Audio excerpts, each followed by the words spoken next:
Assalamualaikum warahmatullahi wabarakatuh. Apa kabar semuanya? Semoga selalu sehat, dilancarkan rezekinya, dimudahkan segala urusannya ya. Amin.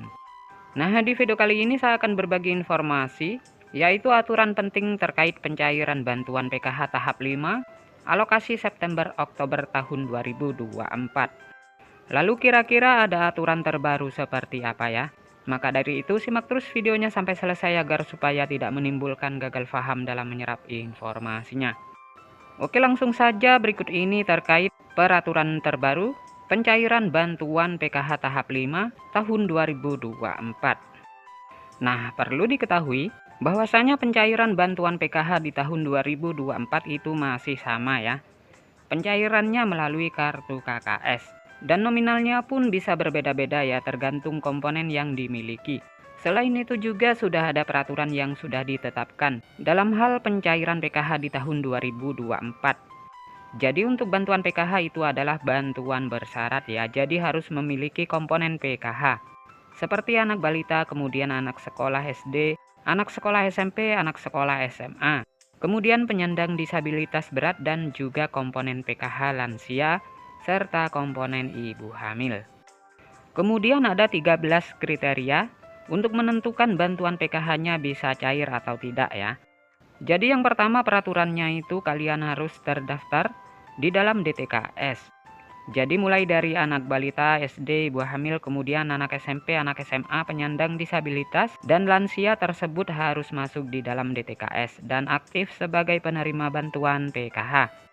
Kemudian yang kedua, di dalam keluarga maksimal hanya 4 komponen saja yang bisa masuk ke dalam pencairan bantuan PKH. Kemudian yang ketiga, prioritas bantuan PKH yang memiliki komponen datanya itu harus aktif ya dan padan antara di DTKS dengan Dukcapil. Kemudian peraturan yang kelima, jika kalian terdaftar sebagai penerima bantuan PKH anak sekolah, baik itu SD, SMP maupun SMA, datanya harus terdaftar di aplikasi Dapodik sekolah masing-masing. Dan datanya padan dengan DTKS, jadi tidak boleh ada perbedaan. Selanjutnya yang keenam untuk komponen PKH balita. Yang disebut sebagai komponen PKH balita itu adalah hingga anak yang kedua saja ya. Nah, apabila ada balita ketiga ataupun balita keempat dan seterusnya, maka sudah tidak dapat dibilang penerima bantuan PKH lagi ya. Karena dibatasi sampai balita kedua saja. Selanjutnya peraturan ke-8 untuk komponen disabilitas. Jadi maksimalnya itu ada 4 orang ya yang bisa menerima bantuan PKH. Kemudian selanjutnya untuk komponen lansia, peraturannya adalah yang dibilang komponen PKH lansia sama seperti penyandang disabilitas ya, yaitu maksimal 4 orang saja. Kemudian peraturan selanjutnya untuk komponen lansia tersebut itu usianya harus mencapai minimal umur 60 tahun ke atas. Selanjutnya untuk komponen cucu itu juga bisa masuk ke dalam pencairan bantuan PKH, asalkan lolos sebagai penerima dan memenuhi persyaratan. Kemudian peraturan selanjutnya untuk komponen ibu hamil. Jadi yang dianggap atau dibilang komponen PKH ibu hamil adalah hanya sampai kehamilan yang kedua saja ya. Jadi apabila hamil yang ketiga kalinya atau keempat kalinya, itu sudah tidak bisa dapat bantuan PKH. Kemudian juga memiliki anak yang normal yang bersekolah di jenjang SD.